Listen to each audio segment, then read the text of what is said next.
ką brangiai dirbu su klientais asmeninė mentorystė. Šiandien iškilom tokia diskusija, ar kombuča yra sveikatai naudingas gėrimas ir ar vertėtų jį įtraukti į savo racioną.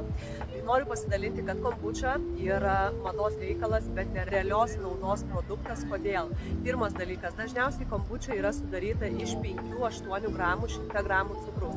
Tai yra apie 330 ml buteliukėje yra apie 20 virš gramų cukraus, kur Pasaulio sveikatos organizacija rekomenduoja nedaugiau per dieną suvartoti cukraus 25 gramus. Tai ką tai reiškia? Faktiškai išgėręs buteliuką kombučos gauni visą cukraus dienos normą. Ką daro cukrus? Skystasis cukrus iš gėrimų. Jisai staigiai pakelia mūsų cukraus lygį, staigiai nuleidžia, staigiai netenkame energijos ir vėl norime saldžių produktų, turime nuovargį. Mūsų mikrobiota maitinama cukrumi, dominuoti pradeda blogosios bakterijos, gerosios išstumamos iš mūsų žarnyno. Labai dažnai kombučios yra ekologiškos, tai yra rodo, kad sudedamosios dalys yra tos, kurios išgautos ekologiniuose ūkiuose.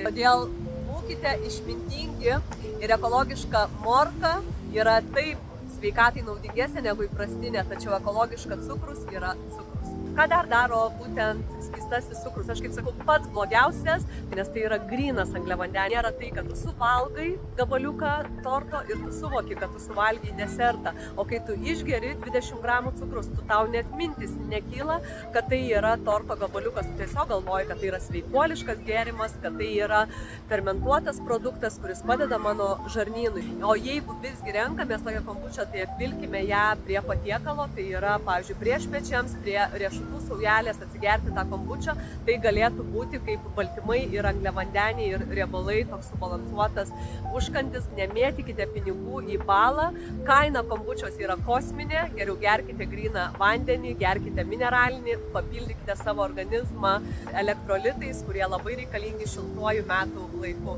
Būkit sveiki ir laimingi. Ir jeigu patiko mano patarimas, spausk like, dalinkis su draugais ir rašyk komentare daugiau patarimų.